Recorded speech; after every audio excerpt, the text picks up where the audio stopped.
હા, BSNLના ટાવરો સાહેબ આપણા આ કવાંટ તાલુકાના કેટલાક ગામોમાં ઘણા વર્ષોથી ઊભા છે, પણ બિલકુલ નિષ્ક્રિય છે, પડતર છે, ચાલુ નથી.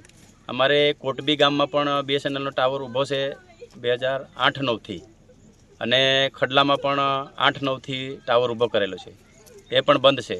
કોટબી બંધ, અને હમણાં નવો મોગરામાં પણ નાખેલો છે, તે બંધ છે. કરવીમાં પણ નવો નાખેલો છે, એ બંધ છે. હાપેશ્વરમાં ટાવર છે, એ પણ બંધ છે. બીજો આ બાજુ અહીંયા આપણે હાથીખાણમાં પણ નાખેલો છે, એ પણ બંધ છે. નાખલમાં પણ નાખેલો છે, એ બંધ છે. માણકાનું એકલું ફક્ત લગભગ ચાલુ છે. સુડવાણીનું પણ નાખેલો છે, એ પણ બંધ છે. તો એના સિવાય નસવાડી તાલુકામાં કડુલી મોવડીમાં પણ ઊભો છે, એ પણ બંધ છે.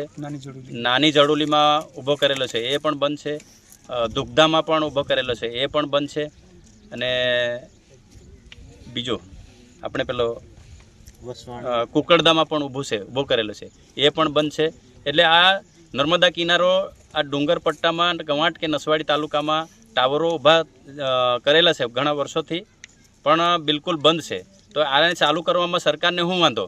એટલે ચાલુ થવું જોઈએ, તો લોકોને થોડું ગમે તે રીતે ઉપયોગી થાય, તો ગમે તેવા નાના મોટા વિકાસના કામો થાય.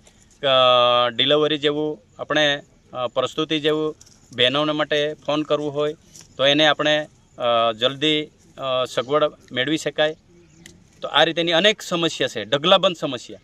તો આને આપણે સંપર્ક કરી શકીએ, પણ ટાવરોનું કોઈ આપણને કવરેજ મળતું નથી, એટલે લોકો કોન્ટેક્ટ કરી શકતા નથી. સરકારી કામમાં હોય કે સમાજનું કામમાં હોય, લોકોને ઘણી બધી તકલીફ પડે છે, અને ઢગલાબંધ મુશ્કેલીને લોકો સહન કરે છે. તો આ કોઈ પણ હિસાબે આને સમસ્યા દૂર થવી જોઈએ, એવી અમારી માંગણી છે. શું નામ તમારું? કેશુભાઈ ભીલ, પૂર્વ સરપંચ કોટબી, તાલુકો કવાંટ.